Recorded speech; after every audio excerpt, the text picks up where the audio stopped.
See võrdub täpselt selle sama koguse legaalsete toodetega, mida näete siin kõrval. Ehk siis see pool ja see pool milliliitrites on täpselt võrdsed. See on näide sellest, mis suhtes on legaalsed ja illegaalsed e-sigaretid. Just neid jämedamaid Eestis althõlma müüakse ja see tekitab turul kaose. Eesti seaduste järgi on tollitav vedelik ja seadus paneb ette, mida meil müüa võib. Need jämedamad on salakaup ja need tulevad riiki põhiliselt Hiinast. Mis seal sees on, kuidas nad on tehtud ja mida ta tervisega teeb, ei tea keegi. Need, kes neid odavaid tooteid soetavad, on just noored. See must turg ongi tegelikult teinud need tooted inimestele kättesaadavaks ja põhjuseid, miks see olukord on täna selline, ilmselt on palju. Üks põhilisteks põhjusteks on võib-olla erinevate suhtlusvõrgustike areng. Paljud nendest võrgustikest on läinud anonüümseks.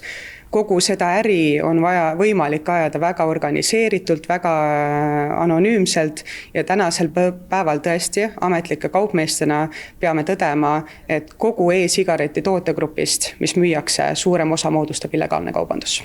Klassikalisel salasigarettide turul keeras kraanid kinni Vene piiri sulgemine. Tõsi, teatud mahus seda endiselt Eestisse jõuab. E-sigarettide puhul on see kordades keerulisem. Riigil jäävad saamata maksud ja seda hinnanguliselt aastas kuni 8 miljonit eurot. Maksu- ja Tolliamet teeb järelevalvet ikka edasi, teeb seda nii aktsiisiladudes, poodides, maantee peal kui ka postipakkide kaudu tellitavate toodete üle.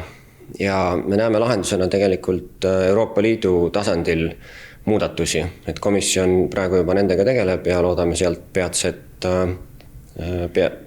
käega katsutavad siis tulemit. Probleem on selles, et e-sigarettide vedelike kohta on riigiti erinevad seadused ja see ei võimalda seda liikumist Euroopa Liidus üheselt kontrollida. Kui meil oleks Euroopa Liidu tasandil ühtselt reguleeritud need tubakatooted, et siis meil oleks võimalik jälgida nende toodete liikumist ja selle kaudu paraneks siis ka meie teostatav järelevalve. Nicorex Baltic on aga läinud kaugemale, et aru saada, mis turul toimub, on üle Eesti kokku korjatud e-sigarette ja nende arvu võrreldes müügitulemustega saabki selgeks, mis turul toimub. Tühjad ühekordsed e-sigaretid, loetleme uuringusse sisse nii legaalsed tooted kui illegaalsed tooted ja kogu seda uuringut teeme me milliliitri täpsusega.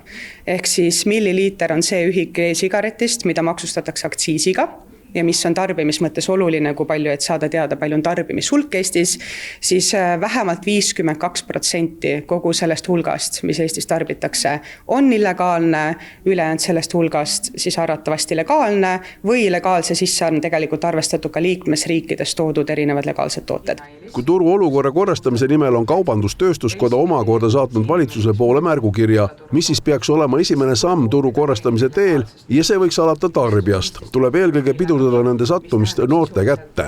Kui küsida, et mis need konkreetsed lahendused võiksid või peaksid olema olukorras, kus tegelikult nende vedelike müük on ju keelatud, aga siiski nad väga massiliselt turule ja noorte kätte eelkõige jõuavad, kontrollimatult, nende kvaliteet on kontrollimata, siis keelata enam ei ole väga palju midagi, et nüüd tuleb leida neid lahendusi kuskilt mujalt ja need kindlasti ongi oluliselt keerulisemad kui lihtsalt sellised mustvalged, et keelame, lubame.